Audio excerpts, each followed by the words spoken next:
Welcome to Unspoken Conversations with Candace, where we talk openly about taboo topics in order to spark difficult and uncomfortable conversations, where we allow a safe place for anyone who has had trauma to be heard. Unspoken Conversations with Candace is about speaking your truth by using your voice because you matter. Each season on my podcast has its purpose, and for season 3, it is dedicated to all male survivors. I want to express my sincerest gratitude and acknowledge Jeff Chugum. He was curious to learn more about my podcast. Once I explained my vision for season 3, he wanted to help. Thank you, Jeff, for your sponsorship and support. Special thanks to Jesse Daso for assisting in the planning, logistics, and helping to invite guests for season 3. And last but not least, Neil Parekh, my season 3 co host. Neil arranged to have Digimentors produce the show on a pro bono basis. Digimentors is helping me step out of my comfort zone by implementing video production. This form of media stream will be available broadly via our social media and our websites. I am extremely grateful to work with Neil and Digimentors. If you are interested in a high quality virtual or hybrid event, I encourage you to reach out to Digimentors. They work with nonprofits, higher education, corporate partners, international organizations, and others. It does not matter where you are based or how big or small your business is. They also do social and digital consulting, training, workshops, videography, recruitment, and more. Check out the links in the show notes for their contact information. Trigger warning. Before we begin, I want to make you aware that we are going to be talking about some very sensitive issues. All of our guests are male survivors of sexual assault. They will be sharing very personal stories about rape, incest, sexual abuse, and or assault. Please take a moment and make sure you are in an appropriate place to watch and or listen. Some of the descriptions may be explicit and have the potential of bringing up a range of emotions. It is more than okay for you to hit pause and come back to this later if you find that you need to.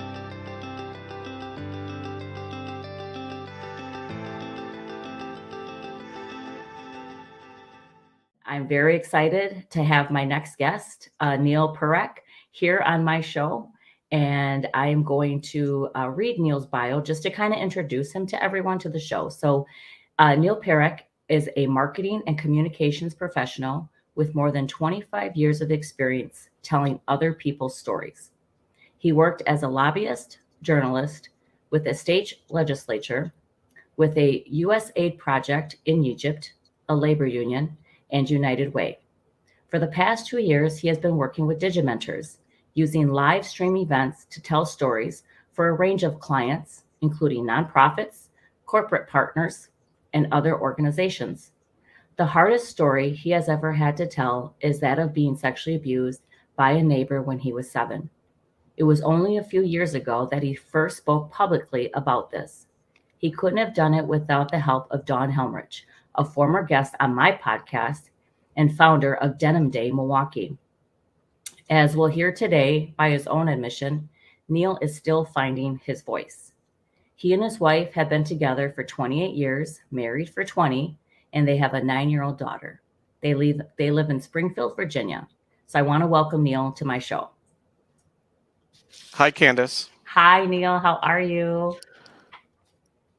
Very nervous. Take a deep breath. Take a deep breath. Everything is well. Everything is good. This is, like I mentioned, it's a safe place, Yes, right? For it those is. survivors that have had trauma, it's a safe place. So I just want to say thank you for being a guest on my show. I know the power of story. You've been sharing power of story in other ways, and now we get to share the power of your story. Thank you. And so just kind of giving, some background. So how Neil and I really met, and I'm again grateful that he's here today. But so we met at the city of Milwaukee. The violence department held a virtual event during Sexual Assault Awareness Month, I believe. The That's Commission on Domestic Violence and Sexual Assault. Right? correct. And then, so that's how Neil and I met. And, I believe in divine design. And so during that domestic violence and sexual assault virtual event, and that was April of 2022. So that's where we met for the first time. And Neil was on a panel talking about their stories. And then, I saw a bunch of male perspectives, hearing the men speak about their experiences. And then I heard the call of action, and there were women on the call, right, listening in. And I'm a survivor, so I was very just curious, like, wow, these stories are amazing. And then the seed was planted, and the idea for me was basically to answer that call of action. And I remember putting in the notes of I think it was a Zoom call or it was a virtual meeting, and I put in the notes that I wanted to dedicate my season 3 of my podcast to male survivors. And the people within the chat started saying, they'd like to be guests, how do I get a hold of you? And so here we are, Neil. Again, just thank you. And I want to do a shout out to Digimentors, for being a collaborative partner sponsor for my podcast, Unspoken Conversation with Candace, especially season 3, because I think, with the power of us joining forces, and we're going to be true agents of change on this taboo topic, and really giving male survivors just like yourself, and no matter where you are in your storytelling, that journey of how you share your story, whether it's publicly or privately, I just want them to know, anybody who's listening, tuning in, that this place is a center for healing, support, and a center for resources. So many survivors find their, when they're on their journey, they go through different avenues of resources. And that's what this podcast is to give resources broadly to male and women survivors. So again, thank you so much for being here today. Thank you, Candace. And really want to appreciate how quickly you reached out in that conversation when, they had set up this panel for male survivors and invited me to speak. And when they went around to do closing thoughts, that call to action was effectively a plea that I made to all of the women that were there. In my estimation, conversations around sexual assault and abuse, it's women who really have the power in that space. Most people focus on women as survivors. Some call them victims. Of course, we want to focus on them being survivors, and it's hard for men to find that voice to be on these panels to tell their story. So I effectively asked women to make space for us and to help us, kind of bring us along on that journey. And I can't tell you how quickly Candace stepped up, sending a message in Zoom and then an email, and very quickly, the idea of having season 3 devoted to men. And then we, said, well, let's make this a video, production as well, not just audio. So thank you, Candace. I really want to thank you for dedicating this season to male survivors. Absolutely.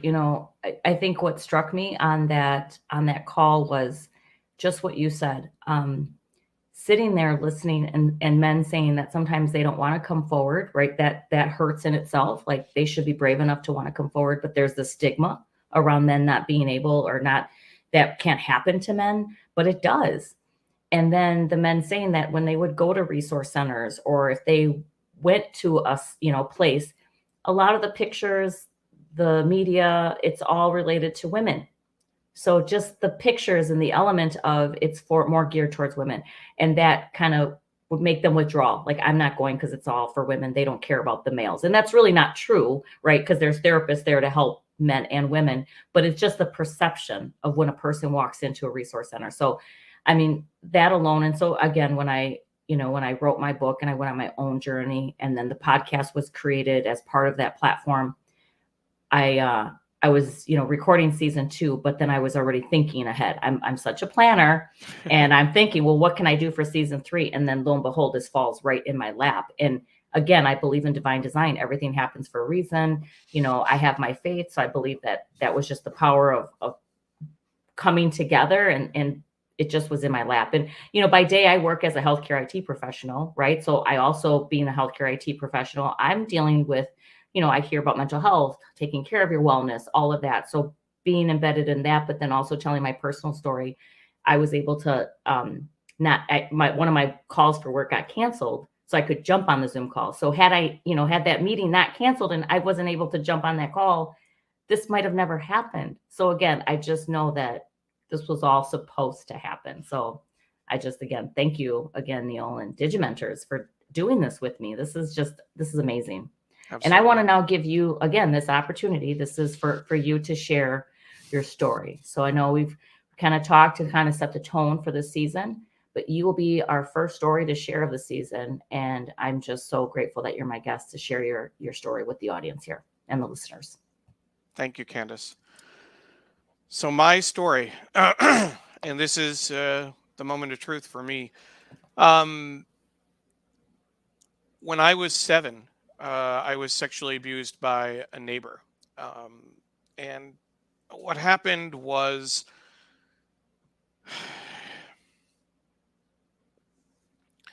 we had just moved into a new house in New York, and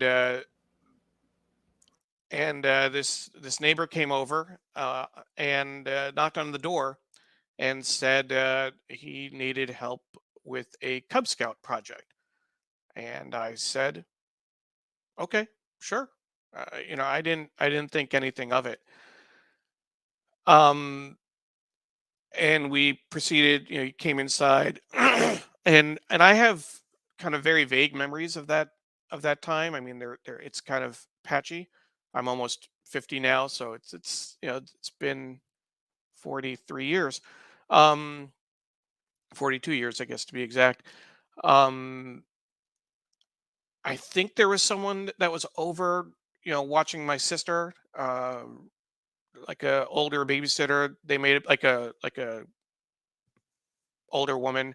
She might have been upstairs. She might not have been home. I might have been a latchkey kid at that point back in the 80s. We went into a room downstairs in my dad's office, which I don't usually didn't usually go into. I had no reason to go into. And he said, "Okay, I have this Cub Scout project," and he proceeded to abuse me, physically, sexually, uh, not physical abuse in terms of hitting, but more sexual abuse. And I didn't think anything of it. I had no idea what was going on. Um, and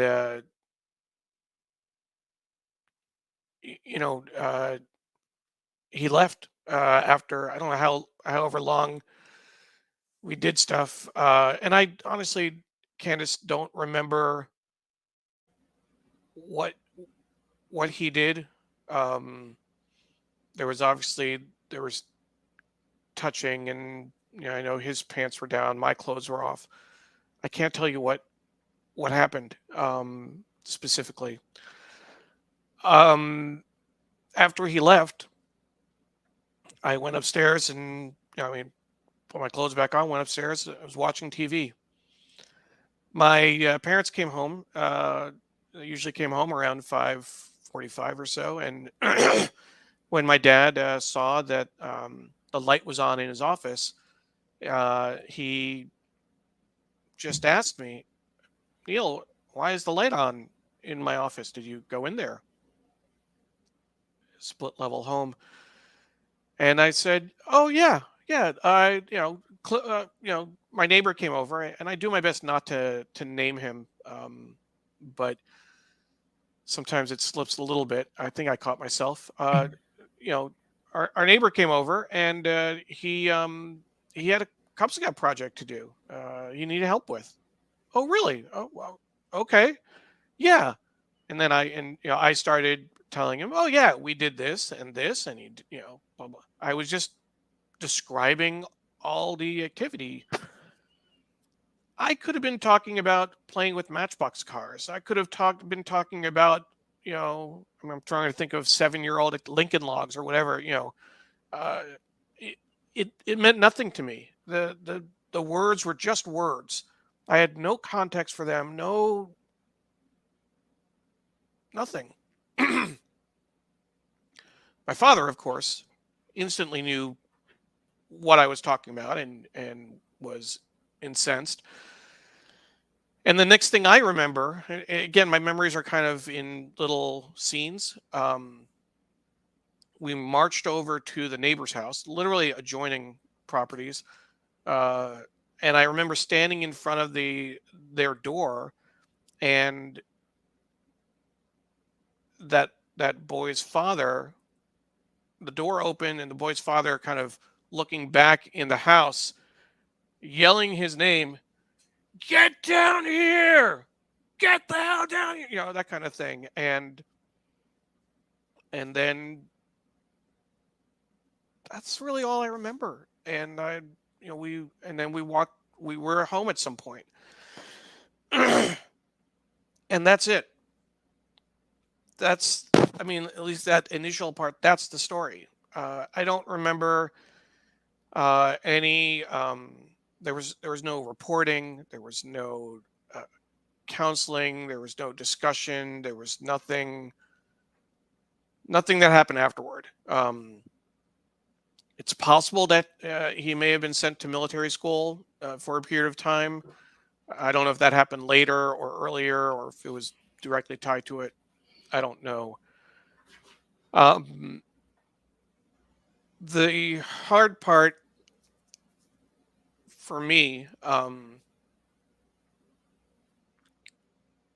is that I was 7. This was most likely, again, I'm assuming it was somewhere in the fall of 1980 when we moved into the house.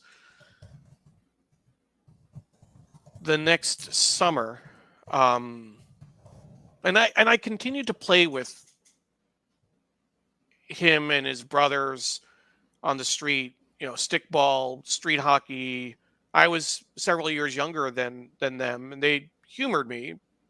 Obviously, I wasn't their size, couldn't keep up with them, but I was playing with them, I was interacting with them. The next summer, I don't know how it started, Candace, and this is something that's hard for me to talk about because I haven't really talked about this a lot, and I'll talk a little bit about my healing journey, but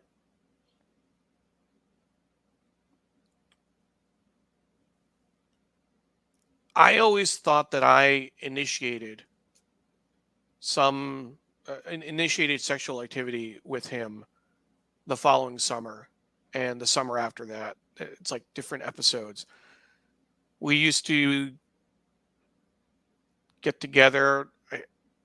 I know that we were in the woods outside my house somehow. I mean, enough trees, enough foliage. We thought we had privacy. I think we did. We may have been in his basement at some point at various times, but those episodes, I thought that I remembered it up to a certain point, that it was my idea, that I asked for it, that I willingly engaged in it, that I had agency in that, and that I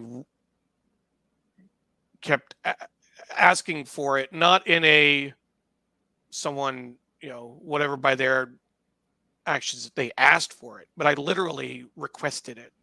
That's how I remembered it.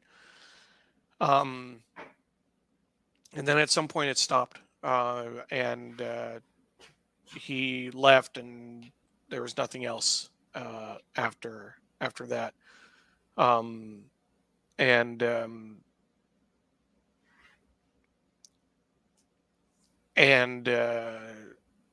I carried that with me. I didn't think about that for a number of years. And it just kind of got buried. Yeah. I'll chime in just a little bit here. So as survivors, when you were speaking about, you felt like you kind of were, I don't know, like you initiated it. I also had felt that, I was conditioned, we were conditioned to think that something that we wanted or needed. And every story is different, but I remember having those feelings like it was my fault. Like I had asked for it. Like this is something I kind of wanted, or, kind of like I was knocking on his door, Yeah. and so that, I think that's feeling. And I think when you were talking about, you don't really remember, that's all part of trauma. I think when, Dawn, when she was on my podcast, in season 1, she talked about like sometimes pieces of that trauma, you don't remember all the timelines exact, because you were experiencing trauma, whether you knew it or not. You were suppressing, you were kind of like, you carry that guilt, you carry the shame, the embarrassment, like, oh my God, all of that, it's like all those feelings that you have. So, and I remember experiencing that a lot, during my abuse, with my 2 family members. So that again, you coming out publicly, you not remembering the exact timeline, that is okay. The fact that you're just sharing it publicly, you're on your again, your advocacy journey, because as you start to come out with your story, you start to carry a personal responsibility, right? And if this journey of my own has taught me anything, the book was one element to help others tell theirs. And if you don't tell it, it's okay. Even if you tell one person, you get it off your chest and you feel just a little bit better. And then again, the podcast, creating that space was just so that other people could share their stories, in a courageous fashion, where they're supported, they're encouraged. We're here to uplift everybody. And no story is the same, but the feelings of what we go through are very similar. So I really give you a lot of credit, Neil, for, just speaking about it publicly, coming on my show, being vulnerable, being courageous, being brave. Because again, this is that next step for you in your advocacy role, and taking this to the next level. So I give you a lot of credit. So just kudos to you for doing that. Thank you. Thank you. It's advocacy. It's healing, right? Absolutely. It's advocacy journey, healing journey. They build off each other. They do. And let's talk about the healing journey. We'll transition, kind of, you shared your story, and now we'll get into that healing journey. I remember you kind of sharing me a little bit about it. And I think Dawn is our connection here. So Yeah. why don't you go ahead and go into your healing journey, and, how that began, and that whole transition, and what inspired you to actually really come out with your story. Sure. Excuse me.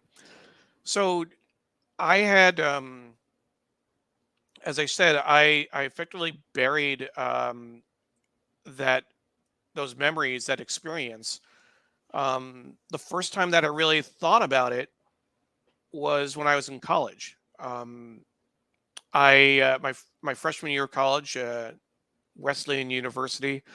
Um, Before classes even started, there were flyers all over the place, encouraging people, if they were gay, lesbian, bisexual, or questioning, to reach out to you know, a support group, to an older student. I think it was a resident assistant it may have been named on the flyer.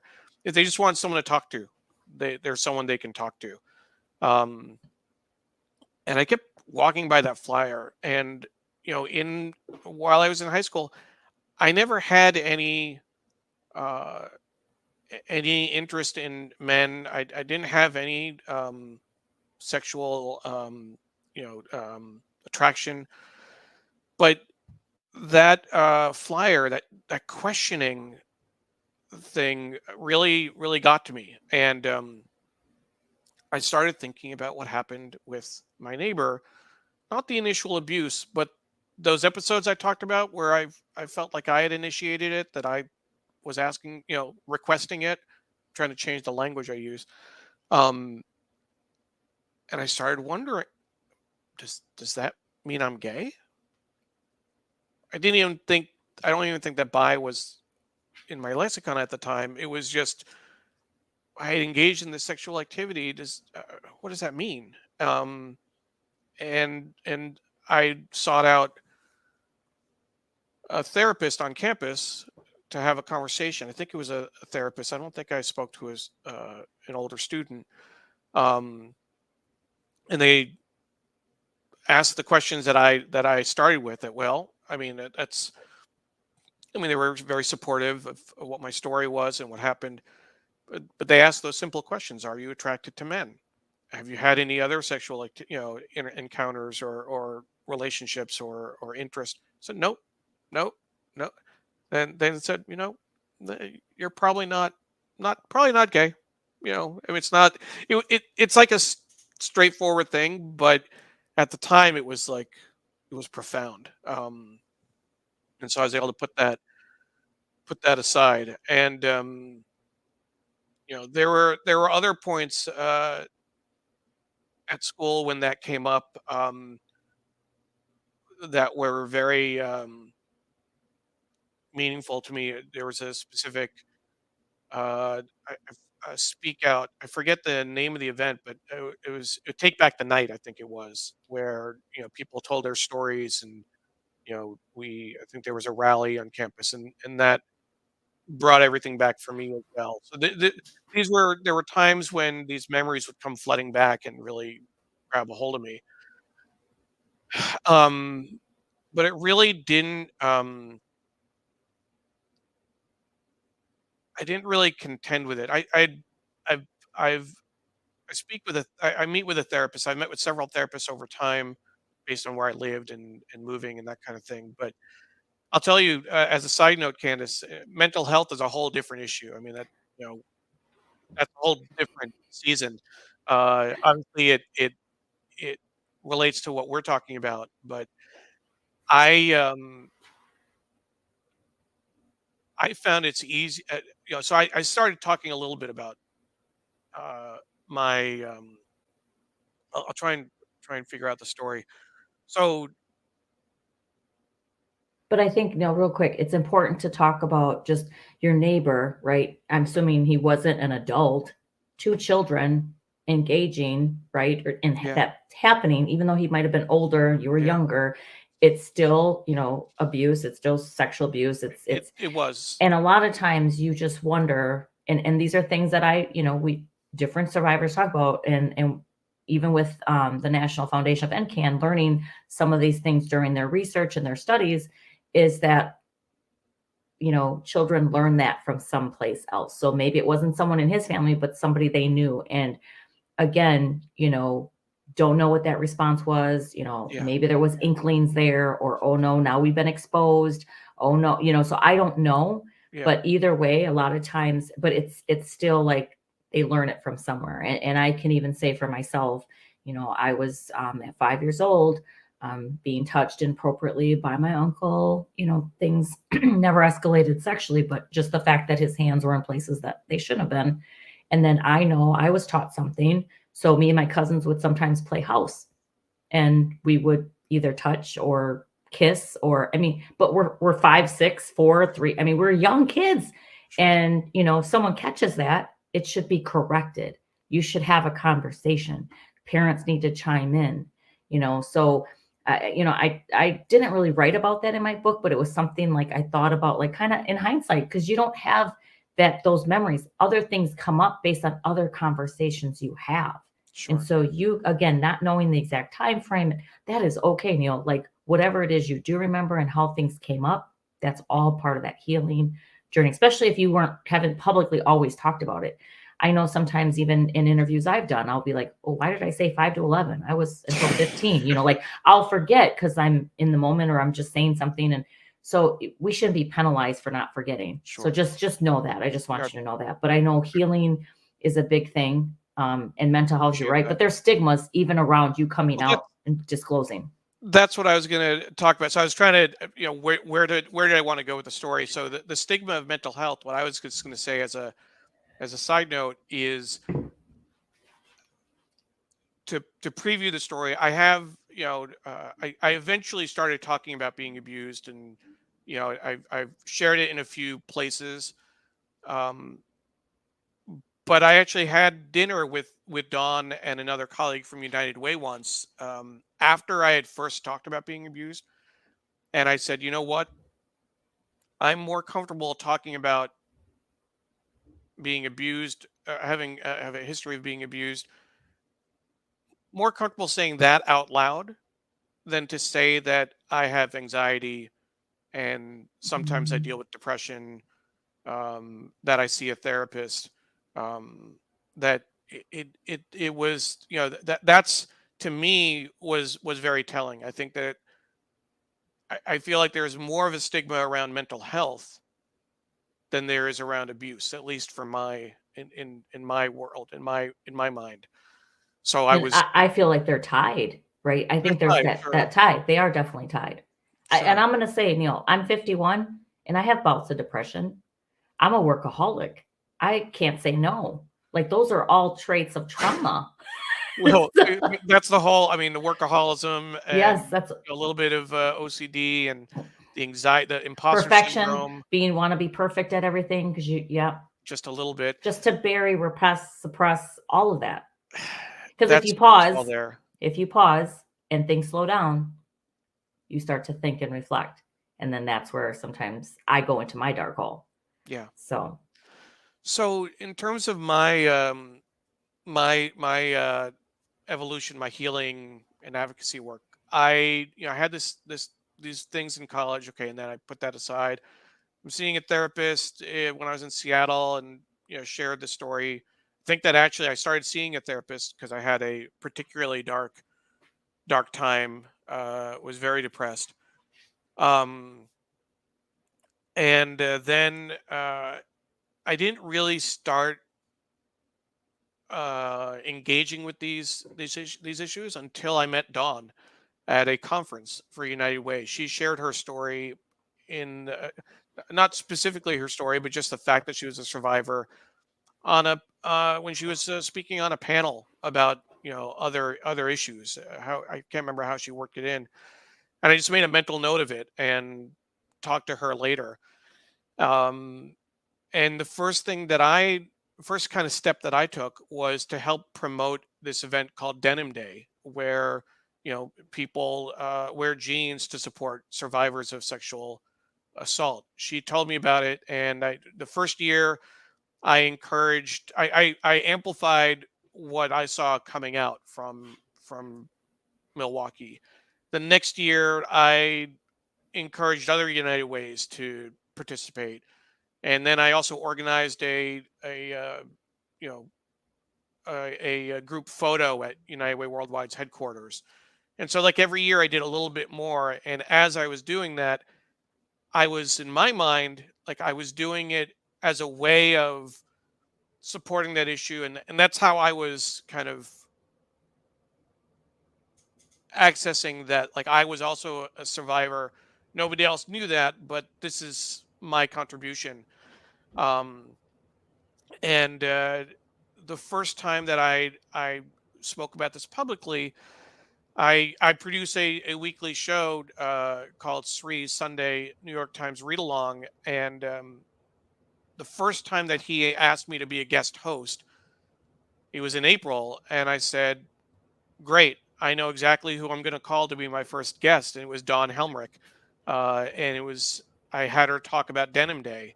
Um, I hadn't yet come out as being a survivor, but again, it was my way of sharing. Um, and then later, I think it actually came up. This was, I think it was 4 years ago, um, when Brett Kavanaugh was being considered for the Supreme Court, and the story, the woman that accused him of uh, I can't remember if it was rape or at least assault at a frat party or something, but the way that he skated through that hearing, and the way the Senate responded or didn't respond, brought up a lot of issues for folks, and so I chose that weekend and that venue. I was hosting the Sunday show, and I called a few regulars, a few people who I knew were supportive, and Dawn as well, and say, you know what, I'm going to talk about my story.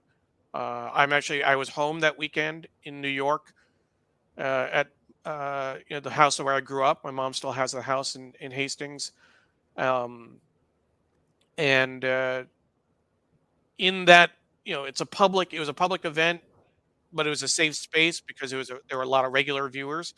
That's the first time that I ever mentioned the words that I am a survivor, that I was abused by my neighbor, and the outpouring of support was incredible, in personal messages and comments during the show.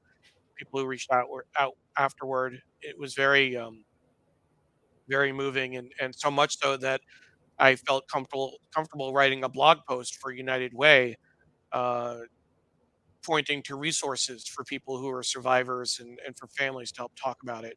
I went a little light on my story, but just enough to say that I too am a survivor. And then after that, you know, I it took on Denim Day took on new meaning. I don't think I ever explicitly mentioned it in reference to Denim Day, but it was in the air at that point. Um, and then fast forward to last year, almost a year ago now, last April, when I was asked to speak on that panel that you talked about, and that was again the first. Not the first time, but that was another opportunity. It's unlike some speaker. I mean, I'm not. I don't do this regularly. I don't talk about my story. I don't speak at forums, and I'm not a resource for people.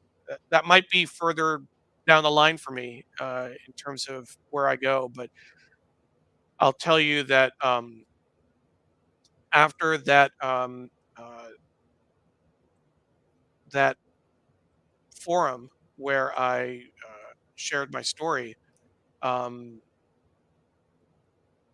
a reporter from the Milwaukee Journal Sentinel reached out, and they published this story. And this headline is important. 1 in 6 men have been sexually abused or assaulted. Why more male survivors are sharing their stories in Milwaukee. I mean, that's a stat that we need to remind ourselves of, and think about. But when the story came out, and I saw the lead, Neil Parekh was 7. He was home alone. His older neighbor came over and suggested they work on a Cub Scout project in the basement. The two went downstairs, and the neighbor sexually abused him. I had no idea what was going on. To see those words on the screen, I said those exact words, as I said more or less the same thing earlier in our conversation. But to see it, uh, in an article, to see it on screen, like, I mean, it just hit me like a ton of bricks. I mean, this is real. And this is such important work, Neil. Like you doing this is part of that journey that you're on, I'm on, we're on this together, right? Our stories are stronger. And I understand seeing it in print. I remember doing my book edits for Unspoken. I remember seeing my pages on my computer. And Yeah, I used to slam my computer down because I didn't want that story to be my story, but it was my story. And so I feel you wholeheartedly on seeing them in print, black and white, saying, "Oh my God, this is what happened to me. This is my story." This yeah, is powerful. That headline that they put that's yeah. amazing. So kudos to all those male survivors on that call that day. So proud of all of them. And I'm It so was glad that we're doing this important work a whole as a result. panel, and she interviewed folks, and I didn't know that this was. I mean, in my experience in journalism, who knows what she's going to use? Who knows, what quote she's going to pull out? I had no idea this was the lead. I had no idea this is how. And most of the article, uh, a lot of the article includes quotes from me, a few quotes from others, but that was an important uh, step in that healing journey. And then Candace, coming back to what you shared at the beginning, you had reached out. We talked about doing season 3, and there's a lot of planning that goes goes into putting this together, but this is such an important part of my journey. Um, you know, to know that I'm playing a role to help create a forum for male survivors, that we're finding new ways to get their stories out, to get my story out, to broaden the audience for this. Not just your podcast, but then also taking it to social media, um, putting it on my channels as well, and it's part of that advocacy, and it's part of making it real, and the fact that you know I'm not hiding from it anymore. I'm not. It's not in the shadows. I can only hope that people who are listening and or watching to this, uh, if they feel comfortable reaching out privately or commenting publicly, um, that this might help people at least to know that they're not alone. I'm not necessarily. I mean, I'll take I'll take the support. I'll take whatever empathy people want to give. Um, but like I said, the most powerful thing that happened when I first told my story, on that Sunday show, was when people sent me private messages saying that, thank you for speaking about this. It happened to me as well, and it that's what was the most profound. Um, and it's this is a part of the process. So it's kind of this is the apex for me at this point of my life, and then I know that I can only hope that a few years down the line I'll see that this was just a early stage in that process, and it'll seem like, wow, that was easy. That podcast with Candace, whew, that was that was nothing. Yeah, no, Neil, again, it takes a village, and we're louder than silence. So I'm going to do a couple of things. We're going to just plug my book real quick, Unspoken. Love to get people's support. This partnership that Neil and I are on is because, I came out with my truth, my story. It's called Unspoken for a reason. That word is very powerful because I wasn't supposed to tell, unspoken, taboo. So, one word said it all for me. And just that journey taking 3 years to write. I remember I published, so my book is still new. I mean, it was published November of 2020. It's almost 2 years old, but I remember it coming out and feeling just what you felt, like seeing the words in paper. Now it's public. Oh my God, there's no turning back. My life literally is an open book. And honestly, it just touches the surface. Reading my book, again, you think writing the book was one thing. Try doing an audiobook. I'm still working on that. I mean, that's very hard to read your own words. Yeah. And then again, reliving the trauma, but now you're vocalizing it. That's a whole nother layer.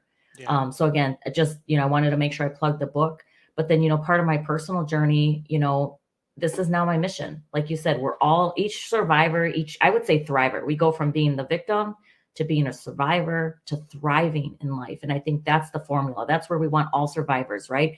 And no matter what stage you're at, it's a journey, it's a process, it's lifelong healing. It doesn't go away. It's with you all the time. You have triggers at different points in your life, and that is okay. But again, for me, now I've taken it to the national step. I've actually found the National Foundation, right, to End Child Abuse and Neglect, NCAN. So I recently brought a walk to Milwaukee, Wisconsin. It's called the Walk Together, and I've partnered with NCAN, which is the National Foundation to End Child Abuse and Neglect. That's what the mnemonic means. And they have 5 walks, and Milwaukee was the newest city to be added to the series of walks.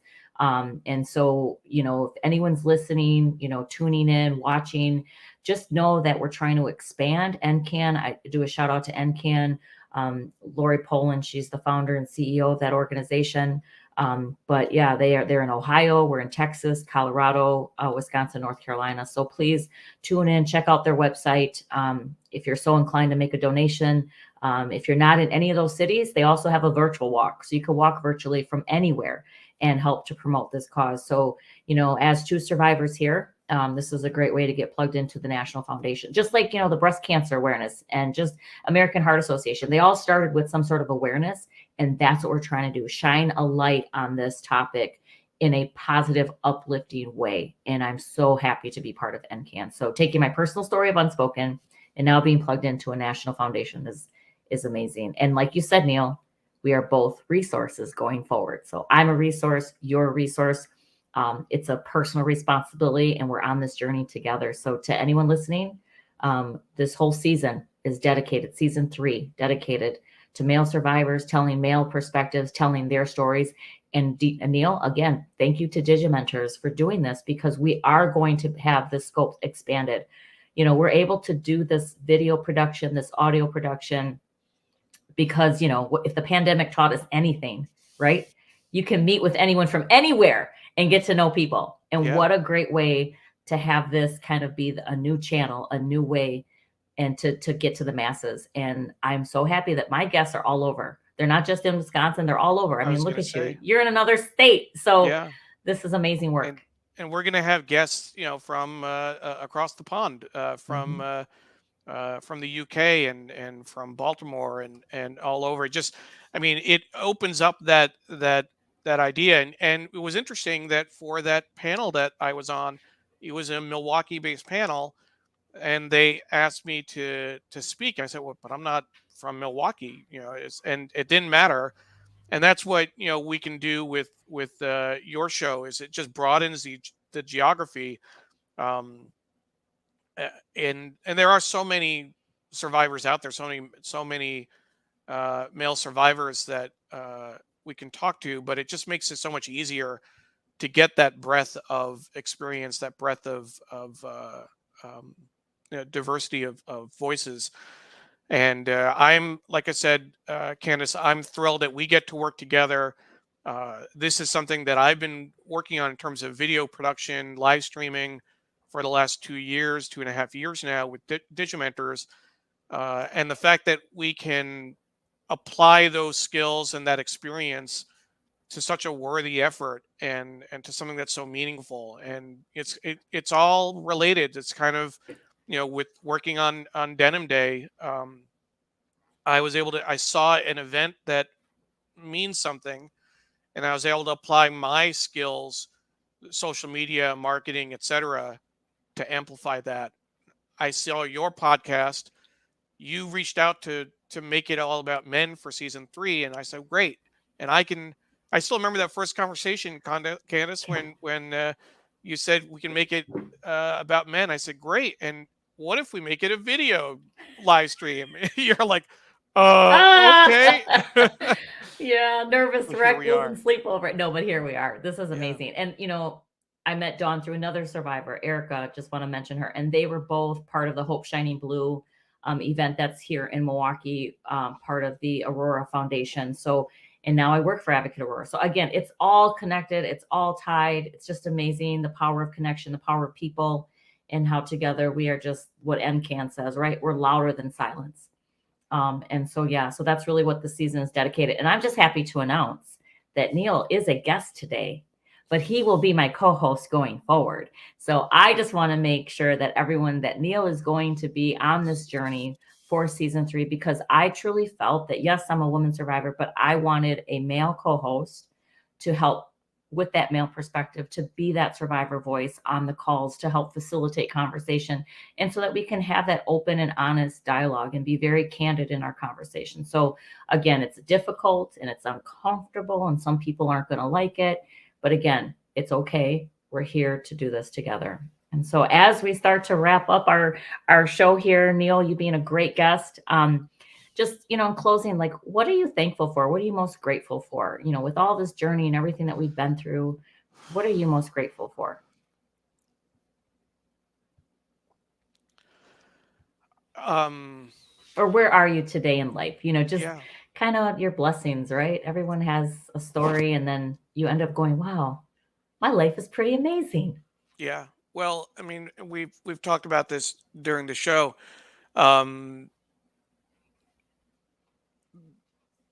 the fact that I can share my story, that I do have a venue to speak about this. Again, I'm comfortable in this space around live streaming, and and I can do public speaking as well. I've never spoken about this from a podium at a in-person event. That might happen in the future. Who knows? Um, but I really am thankful for people like you and Dawn who are here for me. And this is something that um, I, at some point I'll share my story with my daughter. It's a question of figuring out the right time, and when is it appropriate, and what do you say at different times. Um, but I'm thankful that I don't have to live with this alone. That I don't have to bury it and pretend it didn't happen, and pretend that just not know what impact it has had. Um, like you said, everything happens for a reason, and everything that we've done has brought us to this specific point. For me to be on screen with you, in the podcast with you, talking about this issue. And it's just the beginning. It's The just the beginning of beginning. many stories. And so I just want to say thank you, Neil, again, for being on the very first episode for season 3, dedicated to all male survivors. I'm so grateful to tuning in, watching, listening. Please stay tuned for more episodes of Unspoken Conversation with Candace. You can find me on pretty much all of the streams, most of them. And you can visit my website at www.candacesanchez.com. I would like to promote my swag store. So if you're so inclined, I have swag with my logos. You can purchase an authored signed copy of my book, or purchase it from Amazon. But please make sure you check me out. Follow me on my socials to stay engaged with anything and everything related to Unspoken Conversation with Candace. And again, thank you, Neil, for being a guest today on my show. I truly look forward to you being my co-host going forward for season 3. Thank you so much. Thank you, Candace. Thank you. Thank you. Have a good day, everyone.